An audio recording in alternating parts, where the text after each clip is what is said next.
السلام علیکم dear readers, کیسے ہیں آپ سب لوگ؟ امید کرتی ہوں آپ سب لوگ خیریت سے ہوں گے۔ تو آج میں آپ لوگوں کے ساتھ چٹاوا لے کے آئی ہوں۔ ہو سکتا ہے کہ اس کی آج لاسٹ ایپیسوڈ میں کر ہی دوں ساری، اگر آج نہیں ہوئی تو کل انشاءاللہ تعالیٰ اس کی لاسٹ ایپیسوڈ ہو جائے گی، اور نیکسٹ ناول میں وانی بیس لے کے آؤں گی انشاءاللہ تعالیٰ۔ تو چلے اب ہم اسے پڑھنا اسٹارٹ کرتے ہیں۔ جس نے ابھی تک چینل کو سبسکرائب نہیں کیا وہ سبسکرائب کر لیں، ویڈیو کو لائک کریں، شیئر کریں، تاکہ میں مزید آپ لوگوں کے لیے لانگ ایپیسوڈ لے کے آؤں۔ مائرہ یہ میری امی جان ہے۔ التمش نے ہیرا بیگم کے کندھوں پر ہاتھ رکھتے ہوئے مائرہ سے ان کا تعارف کروایا تھا، جس نے جلدی سے ان کو سلام کیا، جبکہ اس کا دل ابھی بھی گھبرا رہا تھا۔ التمش تمہیں یہ بچی کیسے مل گئی؟ ماشاءاللہ یہ تو بہت خوبصورت ہے، ہیرا بیگم نے مائرہ کو گلے لگاتے کہا۔ التمش نے حیرانگی سے منہ کھولے اپنی ماں کو دیکھا تھا۔ امی یہ غلط بات ہے، آپ کا بیٹا کیا کسی سے کم ہے؟ التمش نے بے یقینی سے پوچھا۔ ہیرا بیگم ہنس پڑی تھی۔ اس میں کوئی شک نہیں، میرا بیٹا لاکھوں میں ایک ہے، لیکن بہو بھی کسی سے کم نہیں ہے، مقابلہ تو ٹکر کا ہے۔ ہیرا بیگم نے دونوں کو دیکھتے مسکراتے ہوئے کہا تھا۔ التمش بھی ہولے سے مسکرا پڑا۔ مائرہ آنکھوں میں نمی لیے اپنی ساس کو دیکھ رہی تھی۔ اسے تو لگا تھا کہ التمش کے گھر والے اسے قبول نہیں کریں گے، لیکن یہاں تو سب ہی الٹ ہو گیا۔ چلو بیٹا باقی سب سے مل لو، ہیرا بیگم نے محبت بڑے لہجے میں کہتے مائرہ کا ہاتھ پکڑا اسے ماں کی طرف لے گئی تھی۔ ان کے جانے کے بعد افروز سے گھورتا اس کے پاس آیا تھا۔ التمش نے فوراً اپنی مسکراہٹ پر قابو پایا۔ تو مجھے بتا نہیں سکتے تھے کہ اپنی بیوی کو آج لانے والے ہو؟ میں حویلی نہ آتا؟ افروز نے دانت پیسے تھے وہ بھائی۔ التمش نے اپنے بالوں میں ہاتھ پھیرتے ارد گرد دیکھتے مدد طلب نظروں سے پیام کو دیکھا، جس نے کندھے اچکا دیے تھے جیسے کہہ رہا ہو اپنی مدد خود کرو۔ کیا بھائی؟ افروز نے گھورتے ہوئے پوچھا تھا۔ سوری بھائی، التمش نے معصوم سے شکل بنایا افروز کو دیکھتے کہا تھا، جو ابھی بھی اسے گھور رہا تھا۔ بھائی وہ امی نے تھوڑا سا وقت دیا تھا کہ میں فوراً مائرہ کو یہاں لے آؤں، اور مجھے پوری امید تھی کہ آپ مینیج کر لیں گے۔ التمش نے صفائی دیتے ہوئے کہا تھا۔ اب کیا بچے کو نظروں سے سالم نگلنے کا ارادہ ہے؟ پیام آخرکار اس کے پاس آ کر کھڑا ہو گیا تھا۔ التمش کی شکل دیکھ کر اس کی اپنی مسکراہٹ چہرے سے جدا نہیں ہو رہی تھی۔ یہاں آ کر مجھے تو شوق بھی لگ رہے ہیں، جس سے 2 دن بعد نکاح ہونے والا ہے۔ پہلے وہ مان نہیں رہی تھی، اب مان گئی۔ اس سب کے پیچھے بھی اس کی کوئی شرارت تو چھپی نہیں؟ افروز نے پرسوچ انداز میں کہا تھا۔ التمش اور پیام ہنس پڑے تھے۔ بھائی آپ کو تو خوش ہونا چاہیے، آپ کو آپ کی محبت مل کے۔ التمش نے مسکراہٹ دباتے کہا۔ تمہیں کیسے پتا چلا؟ آپ کی نظروں نے التمش نے پینٹ کی پاکٹ میں ہاتھ ڈالتے کہا۔ تم نے بھی محسوس کر لیا، لیکن اس لڑکی نے نہیں کیا۔ افروز نے مصنوعی افسردگی سے کہا تھا۔ بھائی اس سے پہلے کوئی اور مزید کچھ بولتا سیام نے پکارا تھا۔ بھائی میں بھی اپنے نکاح کا بتا دوں؟ شٹ اپ سیام، آہستہ آہستہ بولو، اگر آغا جان نے سن لیا تو تمہیں ابھی اور اسی وقت حویلی سے نکال دیں گے۔ پیام نے اسے سخت نظروں سے گھورا تھا۔ لیکن کیوں بھائی؟ سیام نے حیرانگی سے پوچھا۔ پیام اسے باہر آنے کا اشارہ کرتے وہاں سے چلا گیا، اور وہ تینوں بھی اس کے پیچھے حویلی سے نکل گئے تھے۔ کیا ہوا بھائی؟ آغا جان مان تو گئے ہیں؟ التمش سے ناراض بھی نہیں ہوئے؟ سیام نے نہ سمجھی سے پیام کو دیکھتے پوچھا۔ مومنہ کا بیٹا ہے اور اس کی تمہارے سے دوسری شادی ہے، تمہیں کیا ابھی بھی میری بات سمجھ میں نہیں آ رہی؟ پیام نے سنجیدگی سے ایک آبرو اچکاتے پوچھا۔ بھائی اگر آغا جان نہیں مانے تو میں یہاں سے چلا جاؤں گا، مجھے نہیں رہنا۔ باقی کے الفاظ اپنے جبڑے پر بڑھتے موقع کی وجہ سے باہر نہیں نکلے تھے۔ التمش اور افروز سے خاموش کھڑے تھے۔ سیام اپنے ہونٹ سے نکلتے خون کو ہاتھ کے پوچھتے سے صاف کیا تھا۔ بھائی مجھے اب کسی سے فرق نہیں پڑتا، میرے گھر والوں نے کبھی مجھ پر یقین نہیں کیا، یہاں تک کہ جب افروز نے مجھ پر الزام لگایا اس وقت بھی آغا جان، اور یہاں تک کہ میرے باپ کو مجھ پر بھروسہ نہیں تھا، تو میں کیوں کسی کا احساس کروں؟ سیام کا لہجہ دو ٹوک تھا۔ تینوں جانتے تھے گھر والوں کے رویے کی وجہ سے سیام ان سے دور جا چکا ہے۔ افروز نے افسوس سے سیام کی طرف دیکھا تھا۔ وہ جانتا تھا کہ پچھلے 2 سالوں میں سیام کو کتنی تکلیف پہنچی ہے، اور ابھی بھی جو پہلے ہوا فروزے کی وجہ سے وہ کلیئر نہیں ہوا تھا۔ وہ حویلی والے اس کے بارے میں نہیں جانتے تھے۔ سیام خاموشی سے اسے دیکھ رہا تھا۔ وہی تو وجہ تھا۔ سوری میری وجہ سے تم نے اتنی تکلیف برداشت کی، لیکن میں بہت جلد سب ٹھیک کر دوں گا، مجھے بس تھوڑا سا وقت دے دو۔ پیام بولا تو اس کا لہجہ تھکا ہوا تھا۔ اس کے لہجے پر تو سیام تڑپ گیا تھا، وہ اپنے بھائی کو شرمندہ نہیں کرنا چاہتا تھا۔ بھائی نہیں سیام، میں جانتا ہوں میں نے آغا جان نے اور بابا نے تمہارا بہت دل دکھایا ہے، میں بہت جلد یہ سب ٹھیک کر دوں گا، تم حویلی سے کہیں نہیں جاؤ گے۔ پیام کہتے وہاں سے چلا گیا تھا۔ پیچھے وہ تینوں کھڑے رہ گئے تھے۔ سیام نے زور سے اپنے بالوں کو بھیجا، وہ بنا کچھ کہے وہاں سے چلا گیا۔ التمش نے اسے روکنا چاہا، جب افروز نے اسے روک دیا تھا۔ جانے دو اسے، اس وقت وہ غصے میں ہے، کسی نہ کسی دن اس کا غصہ باہر آنا ہی تھا۔ غلط تو سیام کے ساتھ ہوا ہے، تم بھی جانتے ہو وہ کیسا ہوا کرتا تھا، وہ کتنا تبدیل ہو گیا ہے، دماغی طور پر وہ بہت زیادہ ڈسٹرب ہے، اسے تھوڑا وقت دو اور فکر مت کرو، پیام سب سنبھال لے گا، وہ دونوں کو اپنا مسئلہ حل خود کرنے دو۔ لیکن بھائی آپ نے دیکھا نہیں ہے، سیام کے دل میں آغا جان اور تایا جان کے لیے وہ عزت نہیں ہے جو وہ پہلے ہوا کرتے تھے۔ التمش نے بے بسی سے کہا۔ اسے صرف ایک بات کا خوف تھا کہ سیام کوئی غلط قدم نہ اٹھا لے۔ انسان اپنے رویے کی وجہ سے ہی دوسروں کے دلوں میں اپنی جگہ بناتا ہے، اور یہاں بات آغا جان اور فاق انکل کی ہے۔ وہ سیام کا باپ ہے اور آغا جان دادا۔ اس وقت وہ بس سب سے خفا ہے، ورنہ عزت وہ ابھی بھی سب کی کرتا ہے۔ اگر ایسا نہ ہوتا تو وہ کب کا حویلی سے جا چکا ہوتا۔ تمہیں کیا لگتا ہے وہ یہاں سے جا نہیں سکتا؟ اس کے پاس کافی موقع تھے، لیکن وہ کہیں نہیں گیا، اور یہی سب سے بڑی وجہ ہے۔ تم فکر مت کرو۔ افروز اس کے کندھے کو تپاتے وہاں سے چلا گیا تھا۔ پیچھے وہ گہرا سانس بھرتا رہ گیا۔ پہلے میری بات سنو۔ افروز جو حویلی میں داخل ہوا تھا، پہلے وہ آغا جان کی بات سننے گیا تھا، اب یہاں آیا تھا۔ تالیہ کو عورتوں میں بیٹھا دیکھ اس نے سنجیدگی سے کہا۔ تالیہ جانا تو نہیں چاہتی تھی، لیکن سب کی موجودگی میں کچھ بول نہیں پائی، اور زبردستی کی مسکراہٹ چہرے پر لیے وہاں سے چلے گی۔ حویلی میں تیاری شروع تھی۔ عالم صاحب نے فائقہ کے رشتے کی بات آغا جان سے کی تو انہوں نے کہا کہ شام میں جا کر دیکھ آتے ہیں، تو انہوں نے شام میں جانا تھا اور آغا جان نے فیروز کو ساتھ چلنے کا کہا تھا، جس کا پہلے ارادہ تو یہاں سے جانے کا تھا، پھر رک گیا۔ جی کیا ہوا ہے؟ تالیہ نے معصوم سے فیروز کو دیکھتے پوچھا، جو اسے گھور رہا تھا جیسے نظروں سے سالم نکل جائے گا۔ اس اچانک کیے گئے فیصلے کی وجہ جان سکتا ہوں؟ فیروز نے اسے گھورتے پوچھا، جو چہرے پر مظلومیت تاریکی کھڑی تھی۔ آپ ہی نے تو کہا تھا آپ مجھ سے محبت کرتے ہیں، تو افروز نے نہ سمجھی سے پوچھا، تو یہ کہ میں نے آپ پر احسان کیا ہے؟ تالیہ نے گردن اکڑا کر مغرور لہجے میں کہا تھا، اس احسان کی وجہ جان سکتا ہوں؟ افروز نے اپنے قدم تالیہ کی طرف بڑھاتے ہوئے پوچھا۔ اس کی گہری نظروں سے وہ ایک دم بوکھلا گئی تھی، ایک دم اس کی شوق کی اڑن چھو ہوئی تھی۔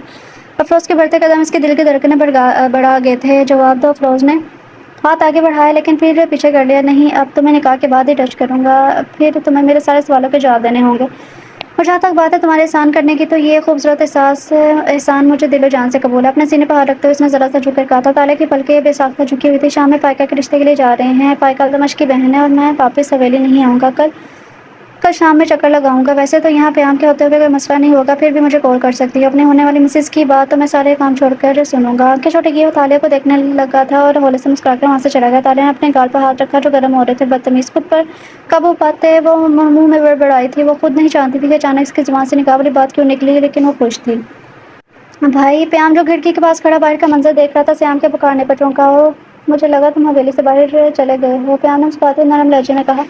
آپ مجھ سے ناراض ہیں؟ سیام نے نظر جھکائے پوچھا تھا۔ اس کی آنکھیں سرخ ہو رہی تھی۔ پیام نے ایک نظر اس کے چہرے کی طرف دیکھا۔ بیٹھو، اشارے سے کہتے اس نے پانی کا گلاس اس کی طرف بڑھایا تھا، جسے سیام نے تھام لیا۔ کچھ دیر دونوں میں خاموشی چھائی رہی۔ جب پیام نے بات کا آغاز کیا، تم جانتے ہو میرے ہی نہیں ہم سب بھائیوں کے تم لاڈلے ہو، کیونکہ تم حویلی کے سب سے چھوٹے بیٹے ہو۔ التمش تمہاری خاطر کسی بھی حد تک جا سکتا ہے افروز، اس کا مجھے کچھ کہنے کی ضرورت نہیں ہے۔ اگر وہ تمہیں نکاح سے روک دیتا تو تم چاہے جتنی مرضی کوشش کر لیتے، کبھی نکاح کرنے میں کامیاب نہیں ہوتے۔ جہاں تک بات میری ہے، وہ سانس لینے کو رکا تھا جب سیام فوراً بولا، بھائی سیام مجھے اپنی بات مکمل کرنے دو۔ تمہارے ماننے یا نہ ماننے سے حقیقت بدل نہیں جائے گی۔ میں مانتا ہوں مجھ سے غلطی ہوئی ہے جس کی سزا تمہیں ملی، لیکن میرا ایسا کوئی مقصد نہیں تھا۔ تمہیں تکلیف دینے سے پہلے میں خود کو ختم کرنا بہتر سمجھتا۔ میں تو بس تم دونوں کا سوچا۔ مجھے جیسا کہا گیا تم نت بن کر تالیہ میری منہ سے اس نے جو بھی کہا میں نے اسی پر یقین کیا، اور آغا جان سے صرف اتنا کہا کہ تم دونوں کا نکاح کروا دے، کیونکہ میں تم دونوں کو خوش دیکھنا چاہتا تھا۔ لیکن جو ہوا سو ہوا، حقیقت سب کے آگے آ گئی ہے۔ فروزی کی سچائی میں بہت جلد سب کو بتا دوں گا، لیکن تمہیں آغا جان اور بابا کی طرف سے اپنا دل میلا نہیں کرنا چاہیے۔ میں مانتا ہوں ان کے رویے سے تمہیں تکلیف پہنچی ہے، لیکن وہ ہمارے بڑے ہیں، اور غلطی ہمارے جہاں چھوٹوں سے ہوتی ہے وہیں بڑوں سے بھی ہوتی ہے۔ ہمیں بس درگزر کرنا چاہیے۔ جب کوئی چھوٹا غلطی کرتا ہے تو ہم اسے درگزر کر دیتے ہیں، تو بڑوں کے معاملے میں ایسا کیوں نہیں کرتے؟ تمہیں اپنا دل بڑا کرنا چاہیے، تھوڑا سا صبر کرو۔ آغا جان کو تمہیں کہیں گے کہ مومنہ کو حویلی لے آؤ۔ اتنا تو تمہیں اپنے بھائی پہ یقین ہونا چاہیے نا۔ پیام نے اسے دیکھتے پوچھا۔ بھائی میرا مقصد آپ کو تکلیف دینا نہیں تھا، میں سب کچھ جانتا ہوں۔ مجھے نہیں لگتا کہ سچائی جاننے کے بعد مجھے ایسا نہیں لگتا تھا کہ آپ قصوروار ہیں، اور جہاں تک بات ہے آغا جان اور بابا کی، تو مجھے دکھ اس بات کا ہے جب فروزہ نے مجھ پر الزام لگایا تو انہوں نے مجھ پر یقین نہیں کیا۔ کیا میرا کریکٹر اتنا گرا ہوا ہے کہ میں اپنے بھائی کی بیوی کے ساتھ بدتمیزی کروں گا؟ کیا یہ ہے میری عزت گھر والوں کی نظر میں؟ کیا ان کو اپنے خون پر اعتبار نہیں؟ اگر اس وقت آپ نہ بولتے تو سب نے مجھے ہی قصوروار سمجھنا تھا۔ آئی ایم سوری بھائی، اگر آج میں اس طرح کا بن گیا ہوں تو صرف گھر والوں کی وجہ سے، ورنہ میں ایسا نہیں تھا۔ سیام نظر جھکائے سنجیدگی سے بول رہا تھا۔ سیام وہ بڑے ہیں ہمارے، کیا بڑوں کو اجازت ہوتی ہے دل دکھانے کی؟ سیام نے الٹا سوال کیا تھا۔ پیام نے گہرا سانس لیا۔ اتنا تو سمجھ چکا تھا کہ سیام بہت زیادہ آغا جان اور فاق صاحب سے خفا ہو چکا ہے۔ مجھ سے ایک وعدہ کرو سیام، تم ایسا کچھ بھی نہیں کرو گے جس سے تمہیں یا گھر والوں کو نقصان پہنچے۔ میری بات سمجھ رہے ہو نا؟ اس بار پیام نے اسے گھورتے ہوئے کہا تھا۔ بھائی آپ کو کیا لگتا ہے میں زیادہ سے زیادہ کیا کر سکتا ہوں؟ سیام بھی اب مطمئن ہوا تھا۔ کرنے پر آؤ تو تم کچھ بھی کر سکتے ہو، لیکن میری ایک بات یاد رکھنا، اگر تم نے اپنے ساتھ کچھ بھی غلط کیا، کوئی بھی بچوں والی حرکت کی، تو پوری زندگی میری شکل دیکھنے کو ترس جاؤ گی۔ پیام آنے والے حالات کے بارے میں سوچتے ہوئے بول رہا تھا۔ اس نے سیام کی آنکھوں میں مومنہ کے لیے جنون دیکھا تھا، اور یہ جنون اسے کسی بھی حد تک لے کر جا سکتا تھا جس کی پیام کا فکر کھائے جا رہی تھی۔ بھائی ایسی باتیں مت کرے، ایسا کچھ نہیں ہوگا، سیام نے سیدھا ہوتے ہوئے کہا تھا۔ مجھے تم سے اسی بات کی امید تھی، وہ کہتے ہلکا سا مسکرا پڑا۔ آج میرا ارادہ آفس جانے کا ہے، تم بھی میرے ساتھ چلو۔ التمش فروز کے ساتھ جا رہا ہے، پیام نے کھڑے ہوتے ہوئے کہا تھا۔ وہ بھائی میں کل سے آ جاؤں گا، آج مجھے جانا ہے، میں نے عمر سے وعدہ کیا تھا۔ بالوں میں ہاتھ پھیرتے ہوئے بولا تھا۔ ٹھیک ہے، مجھے آفس سے چھوڑ دینا اور تم اپنے بیٹے کے پاس چلے جانا۔ وہ سیام کے کندھے کو تھپتھپاتے وہاں سے چلا گیا۔ سیام وہاں کھڑا مسکرا رہا تھا۔ رات میں سب ڈائننگ ٹیبل پر جمع کھانا کھا رہے تھے۔ ابھی تھوڑی دیر پہلے وہ شعیب کے گھر سے آئے تھے اور ان کے چہروں سے تو لگ رہا تھا کہ شعیب ان کو پسند آیا۔ فروز بھی وہیں سے گھر چلا گیا تھا۔ فائقہ اگر تم کھانے سے فارغ ہوگی تو بیٹا ایک کپ چائے کا بنا کے لا دو۔ عالم صاحب نے فائقہ کو دیکھتے کہا۔ جی بابا میرا ہو گیا ہے، میں ابھی بنا کے لاتی ہوں۔ کسی اور نے چائے یا کافی پینی ہے؟ فائقہ نے کھڑے ہوتے ہوئے پوچھا تو تقریباً سب نے حامی بھر لی۔ التمش اور پیام نے کافی کا کہا جبکہ سیام یہاں نہیں تھا۔ اس کے ساتھ عالیہ تمنت بھی اٹھ کر کچن میں چلی گئی تھی تاکہ اس کی مدد کر سکے۔ اب سب بڑے موجود تھے۔ عالم مجھے تو اس رشتے میں کوئی برائی نظر نہیں آ رہی، تم کیا کہتے ہو؟ شعیب مجھے اچھا لگا ہے۔ آغا جان نے بات شروع کی۔ مجھے بھی اس میں کوئی برائی نظر نہیں آ رہی، جس طرح وہ ہم سے ملا اتنا بڑا آدمی ہے، لیکن غرور نام کی کوئی چیز نہیں ہے اس میں۔ پیام تم ایک بار اپنے طریقے سے معلوم کر لو اس کے بارے میں، پھر بات کو آگے بڑھاتے ہیں۔ عالم نے پہلے آغا جان اور پھر پیام کو دیکھتے پوچھا، جی چچا جان، معلوم کرواتا ہوں۔ میں سوچ رہی تھی کہ التمش کے ولیمے پر ہی بلا لیتے ہیں، پیام بھی اس سے مل لے گا، ہم تھوڑی اس سے بات چیت کریں گے، اس کے بارے میں اندازہ ہوگا کہ وہ کیسا ہے۔ ہیرا بیگم بولی تھی۔ باقی سب ان کی باتوں سے متفق نظر آ رہے تھے۔ ٹھیک ہے بہو، بلا لو اسے بھی، اور کسی قسم کی کمی نہیں رہنی چاہیے۔ آغا جان کہتے ہی خاموش ہو گئے تھے۔ فیروز کو کہو اب وہ یہیں آ جائے، تھوڑا خود کو بھی سکون دے دے، 24 گھنٹے کام میں لگا رہتا ہے۔ بڑی ماں نے بھی غصے سے کہا تھا، کیونکہ وہ چاہتی تھی نکاح تک فیروز یہیں پر رہے، لیکن کام کا کہتے ہوئے یہاں سے جا چکا تھا، اس لیے وہ غصے میں تھی۔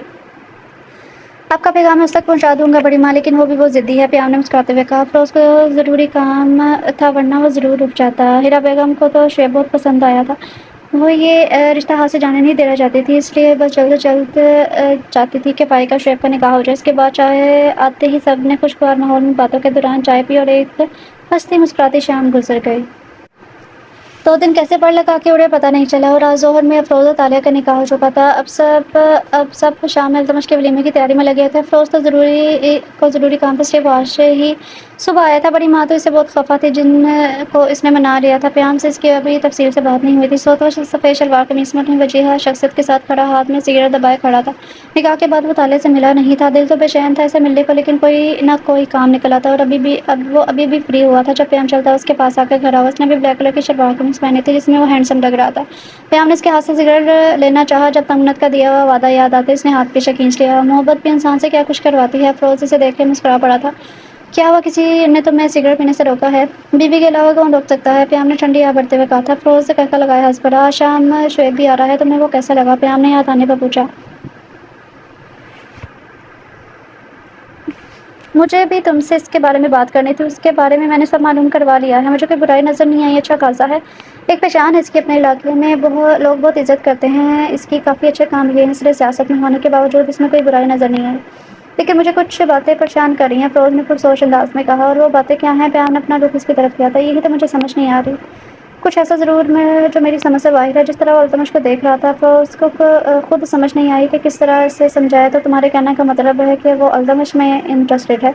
پیام نے مسکراہٹ دباتے سنجیدگی سے پوچھا تھا۔ شٹ اپ پیام، تم اس وقت یہ مذاق سوچ رہا ہے، میرے کہنے کا وہ مطلب نہیں تھا، افروز نے اسے گھورتے ہوئے کہا تھا۔ تم زیادہ اس بارے میں مت سوچو، اور ایک بار میں بھی اپنے طریقے سے معلوم کروا لیتا ہوں، اور ویسے بھی آج وہ آ رہا ہے تو میں اس سے مل لوں گا، اچھی طرح معلوم کروا کر رشتے کی بات آگے بڑھائیں گے۔ بہن کا معاملہ ہے، کوتاہی نہیں برت سکتے، اس بار پیام نے بھی سنجیدگی سے کہا۔ ٹھیک کہہ رہے ہو تم، افروز نے بھی سامنے سجاوٹ کو دیکھتے کہا۔ اس کے بعد کچھ دیر وہ وہاں کھڑا پیام سے باتیں کرتا رہا، پھر اندر کی جانب بڑھ گیا۔ اسے تالے سے ملنا تھا، اس کے لیے اس کے کمرے کی جانب اس نے قدم بڑھا دی۔ دروازے پر ہلکی سی دستک دیے وہ کمرے میں داخل ہوا تھا، جہاں پھولوں کی خوشبو نے اس کا استقبال کیا تھا، جسے دیکھنے کے لیے وہ اتنا بے چین ہو رہا تھا۔ اسراپا قیامت بنی تھی، چھوٹی سی ناک پر غصہ لیے کمر پر ہاتھ رکھے کھڑی سے گھور رہی تھی۔ وہ تو کچھ دیر کے لیے بھول ہی گیا تھا وہ یہاں کیوں آیا تھا۔ سامنے کھڑی تالیہ نے سفید رنگ کا شرارہ پہنا تھا، ہاتھوں میں گجرے پہنے، ہلکے میک اپ میں وہ افروز کو سیدھا اپنے دل میں اترتی ہوئی محسوس ہوئی تھی۔ کہاں تھے آپ اب تک؟ جانتے بھی ہیں کہ میں کب سے انتظار کر رہی ہوں، مجھے چینج کرنا ہے، التمش بھائی کی ریسیپشن کے لیے تیار بھی ہونا ہے، لیکن آپ کو تو پرواہ ہی نہیں ہے، نکاح کے بعد آپ بدل گئے ہیں، ہائے اللہ، ابھی تو میری پوری زندگی پڑی ہے۔ وہ بولنے پر آئی تو بولتی گئی۔ افروز خاموش ہوش میں آیا تھا اور چہرے پر مسکراہٹ لیے اس کے جانب اپنے قدم بڑھا دیے۔ اس کی زبان کو بریک افروز کے قریب آنے پر لگے تھے، جس نے نرمی سے اس کا چہرہ تھاما اور ماتھے پر اپنی محبت کی پہلی مہر ثابت کی۔ وہ اسے چھو سکتا تھا کیونکہ وہ اس کی دسترس میں تھی، اس کی بیوی تھی۔ یہ خیال ہی کتنا خوشگوار تھا۔ میرا وعدہ ہے تم سے، میں تمہیں اتنی محبت دوں گا کہ تمہیں کبھی اپنے فیصلے پر پچھتاوا نہیں ہوگا۔ شکریہ مجھے اپنے ہمسفر کے طور پر چننے کے لیے، افروز نے شدت جذبات میں کہتے اس کے گال پر لب رکھے تھے۔ شکریہ میری زندگی میں آنے کے لیے، کہتے اس نے تالے کے دوسری گال پر لب رکھے تھے۔ شکریہ میری زندگی میں آ کر مجھے مکمل کرنے کے لیے، کہتے اس کے نازک لبوں پر جھک گیا تھا۔ تالے نے زور سے آنکھیں مچ لی تھی۔ افروز کی اس قدر قربت پر ایک سیکنڈ میں اس کی زبان بند ہوئی تھی۔ کچھ دیر بعد وہ پیچھے ہوا تو ابھی بھی وہ آنکھیں نیچے کھڑی ہوئی تھی۔ افروز نے ہولے سے مسکراتے اپنی پاکٹ سے ایک خوبصورت سی چین نکال لی اور اس کی سراہی دار گردن پر پہناتے وہاں اپنا لب رکھ دیا۔ تالیہ اب افروز کے سہارے ہی کھڑی تھی، ورنہ کب کی گر جاتی۔ شام میں تم رخصت ہو کر میرے ساتھ آؤ گی، اور میں نہیں چاہتا کہ تم انکار کرو، افروز نے اسے سینے لگاتے ہوئے گہرے لہجے میں کہا تھا۔ اس کے سینے پر سر رکھ کے لمبے لمبے سانس لے رہی تھی۔ میری اتنی سی قربت پر تمہارا یہ حال ہو گیا ہے؟ افروز نے مسکراہٹ دباتے اس کے کان کے پاس جھکتے ہوئے کہا اور اس کے کان کے لوب پر لب رکھے تھے۔ اب بہت بدتمیز ہے، تالیہ کچھ دیر کے وقفے کے بعد بولی۔ پھر تو صرف اتنا؟ افروز کہکا لگائے ہنس پڑا تھا، لیکن ابھی بھی وہ اسے سینے سے لگائے محسوس کر رہا تھا۔ ابھی تو تم نے میری بدتمیزی دیکھی نہیں ہے، افروز نے کہا۔ اب کی بات تالیہ کے چہرے پر بھی مسکراہٹ آ گئی تھی۔ مجھے تھپڑ مارا، پیام کی ہمت کیسی مجھے تھپڑ مارنے کی؟ سب سے پہلے میں اس تمنات کو تباہ کروں گی، پھر سیام کو حاصل کروں گی۔ میری 13 سالوں کی محنت کو ضائع نہیں ہونے دے سکتی میں۔ مجھے سیام کسی بھی حال میں چاہیے، حویلی والوں کی زندگی میں جہنم بنا دوں گی، سب کچھ تباہ کر دوں گی۔ فروزن اپنے بالوں کو دبوچے کہا۔ اس وقت وہ پاگل ہی لگ رہی تھی۔ وہ کھڑکی سے کودی تو اس کی ٹانگ پر گہری چوٹ آئی تھی، جس کی وجہ سے وہ چل پھر نہیں پا رہی تھی۔ حویلی میں خوشیاں منا رہے ہیں نا؟ میں بھی دیکھتی ہوں کیسے یہ لوگ خوشیاں مناتے ہیں۔ فروزن نے کہتے اپنا موبائل پکڑا اور لڑکوں کو کال کرنے لگی جنہوں نے فروزے کے کہنے پر فائقہ کو تنگ کیا تھا۔ اب نہ جانے وہ کیا کرنا چاہتی تھی، لیکن جو بھی کرنے کا ارادہ رکھتی تھی وہ فائقہ کے لیے اچھا نہیں ہونے والا تھا۔ کیا ہوا ابھی سے تھک گئی؟ آئینے کے سامنے کھڑی مائرہ آواز پر چونکی اور پیچھے مڑ کر دیکھا۔ التمش اسے لینے روم میں آیا تھا۔ جب مائرہ کو دلہن کے روم میں دیکھ کر سے نظریں ہٹانا بھول گیا۔ بے ساختہ اس کے لبوں سے ماشاءاللہ نکلا تھا۔ وہ چلتا ہوا اس کے پیچھے آ کر کھڑا ہو گیا۔ وہ اس کے حسین مکھ سے نظریں نہیں ہٹا پا رہا تھا، اور مائرہ اپنی حالت کی وجہ سے ویسے ہی تھوڑی چڑچڑی ہوئی تھی۔ بیٹھے ہوئے وہ تھک گئی تھی، اب آرام کرنا چاہتی تھی۔ میں تھک گئی ہوں، مائرہ نے منہ بسوڑتے ہوئے التمش کو دیکھتے شکایت کی تھی، لیکن ایک پل کے لیے وہ بھی التمش کو دیکھتے ساکت ہوئی، جو کسی ریاست کا شہزادہ لگ رہا تھا۔ التمش نے اس کی مہندی سے رنگا ہاتھ اسے لیتے ہوئے صوفے کے پاس لاتے پہلے خود بیٹھا پھر اسے اپنی گود میں بٹھایا تھا۔ وہ دلہن بنی التمش کی گود میں بیٹھی چھوٹی بچی لگ رہی تھی۔ مائرہ اس کی گود میں بیٹھے ایک دم سے پٹا گئی تھی۔ التمش نے اس کے ہاتھ کو اپنے مضبوط ہاتھ میں لیتے ہوئے اس پر لب رکھے اور مہندی کی خوشبو کو اندر اتارنے لگا۔ مائرہ کا دل زور سے دھڑک رہا تھا۔ کیا ہوا؟ مجھے لگا تم تھک گئی ہو تو تھوڑا آرام کر لو، پھر ہمیں جانا ہے، باہر صاحب ہمارے لیے آئے ہوئے ہیں۔ التمش نے دھیمے لہجے میں اس کے چہرے کی طرف دیکھتے ہوئے کہا تھا۔ ہمیں اب چلنا چاہیے، سب انتظار کر رہے ہوں گے ہمارا۔ مائرہ نے نظریں چڑھاتے ہوئے کہا تھا۔ اس کی گال سرخ ہو گئی تھی۔ ابھی بھی کیا جلدی ہے؟ ابھی مجھے تمہیں نظر بھر کے دیکھ تو لینے دو۔ اتنا تیار تم آخرکار میرے لیے تو ہوئی ہو، التمش نے مسکراہٹ دباتے کہا تھا۔ مائرہ نے نظر جھکا لی۔ وہ اس کے شرم سے سرخ ہوتے چہرے کو دیکھ کر محظوظ ہو رہا تھا۔ اس نے آخرکار اسے مزید تنگ کرنے کا ارادہ ترک کیا اور جھک اس کے ماتھے پر لب رکھے تھے۔ بہت خوبصورت لگ رہی ہو اور اب ہمیں چلنا چاہیے۔ آئینہ تم تھک گئی ہو، لیکن تھوڑی دیر بعد تم واپس کمرے میں آ جانا، التمش نے محبت بھرے لہجے میں کہا تھا اور اس بات میں سر ہلا گئی تھی۔ التمش نے ہاتھ آگے بڑھایا جسے مائرہ نے مسکراتے ہوئے تھام لیا تو اس کے ساتھ چل پڑی۔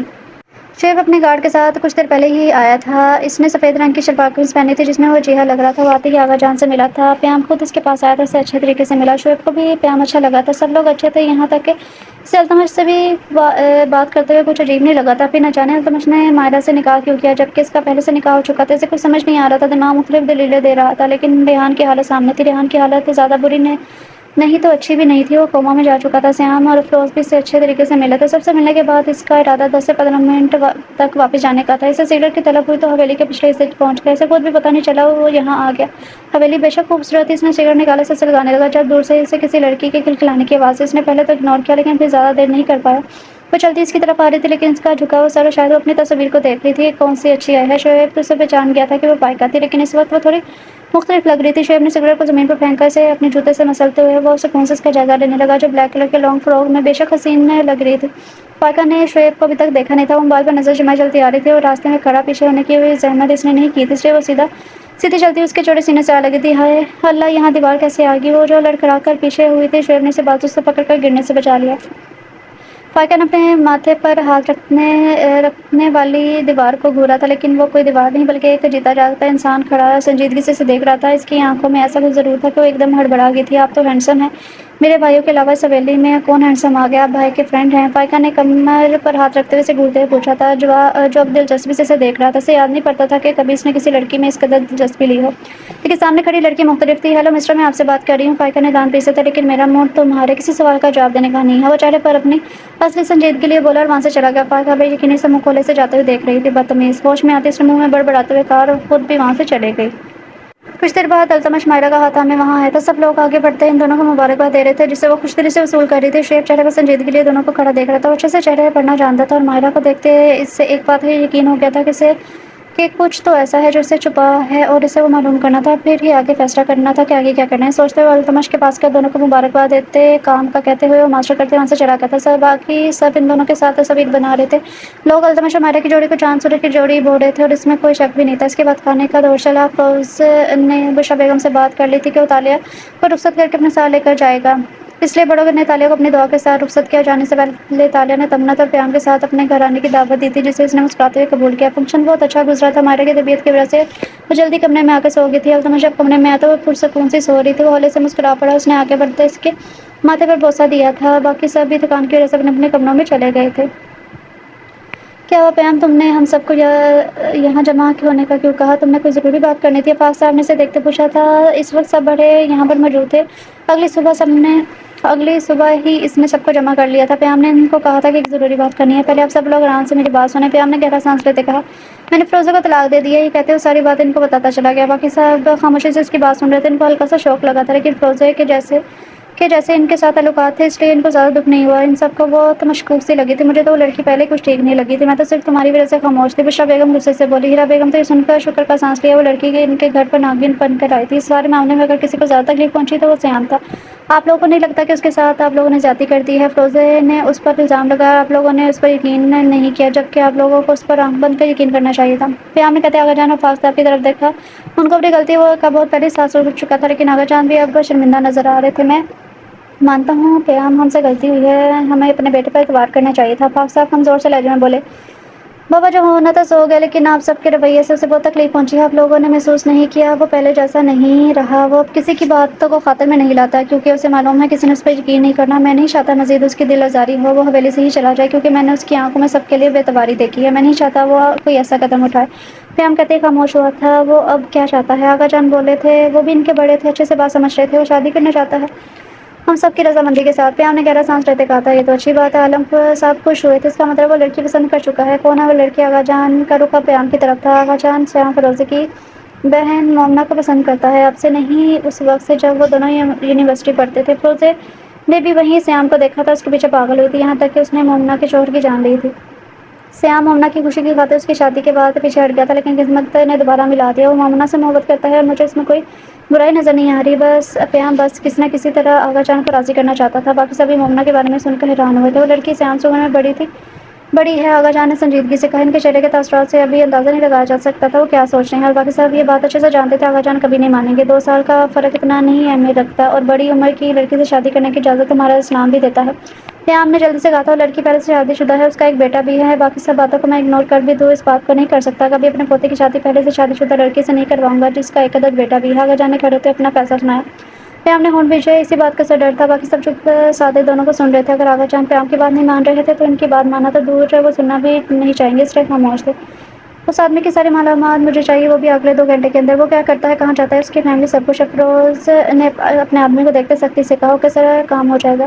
آدمی نے سر جھکائے کرا اور افروز کا اشارہ ملتے وہاں سے چلا گیا۔ کل جب وہ لوگ گھر پہنچے کافی رات ہو چکی تھی، تالیہ تو گاڑی میں ہی سو گئی تھی۔